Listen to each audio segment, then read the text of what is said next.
Stop mixing lemon and baking soda in the same watering can right now. If you already tried this and your plant did not improve, you did not damage anything, and you did not waste your time. You just used the right ingredients the wrong way. That fizzing everyone films for social media is not a miracle tonic taking effect. It is proof both ingredients are canceling each other out before they ever reach your soil. Here is the actual chemistry and the correct separated method that fixes this today. Thousands of home gardeners try this exact combination every single week, hoping for a natural miracle, and most never learn why it quietly failed. Here is the plan. First, why the fizzing is a warning sign, not a win. Second, the real job each ingredient should be doing on its own. Third, the exact separated routine to bring a struggling plant back. Before any of that, a struggling plant needs a clean starting point. Trim away any fully dead or blackened leaves first.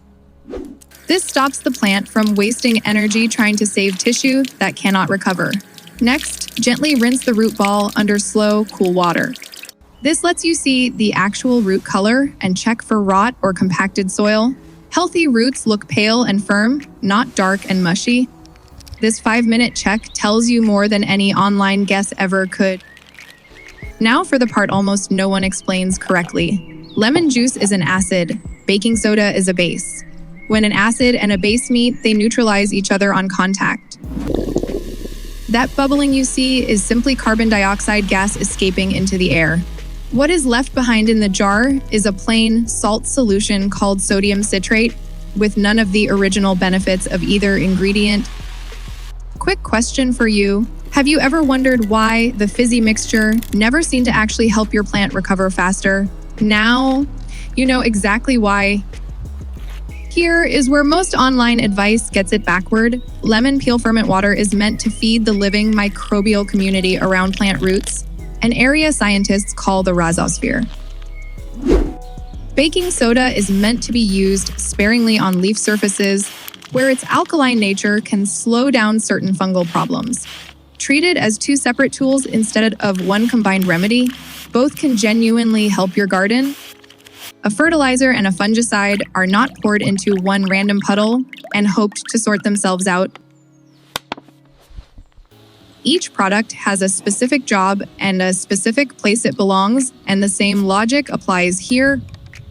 There is another common misconception worth clearing up.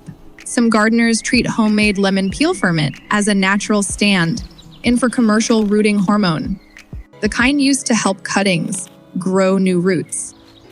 Citrus peels do contain natural compounds that can play a small supporting role in plant growth, but a homemade ferment is nowhere near as concentrated or reliable as a purpose-made rooting product. Think of lemon ferment as a slow, steady input for soil biology over time, not a fast-acting hormone treatment for cuttings.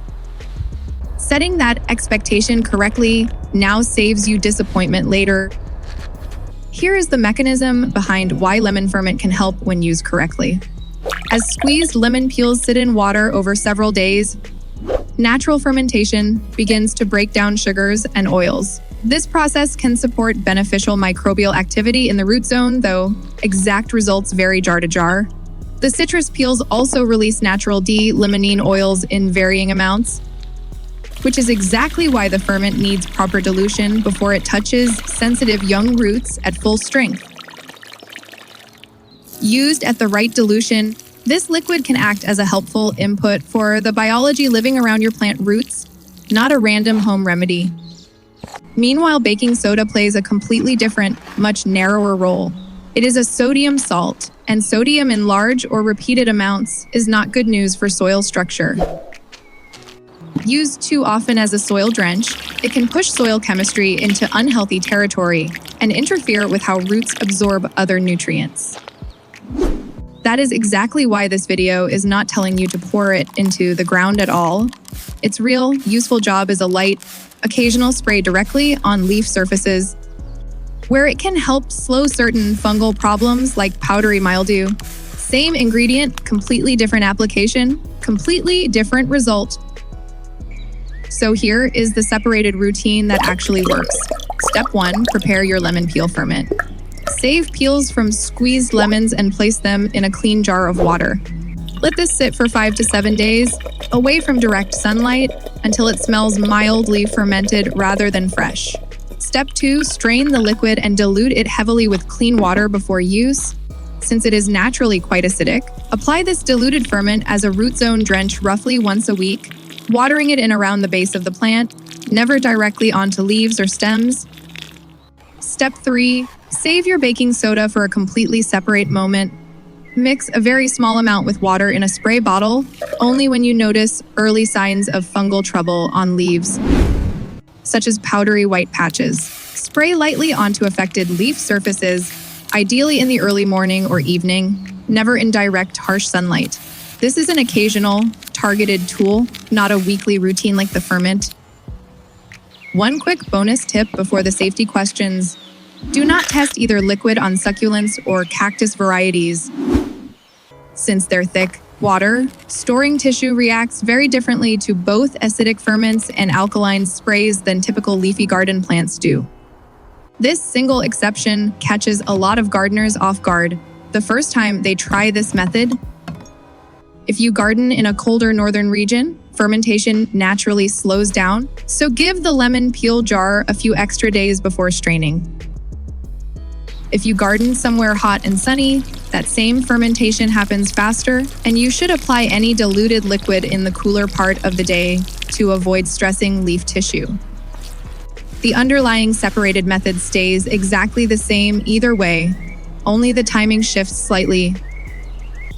2 honest safety questions deserve direct answers before you try this yourself. First, will the acidity in raw lemon ferment burn young plant roots?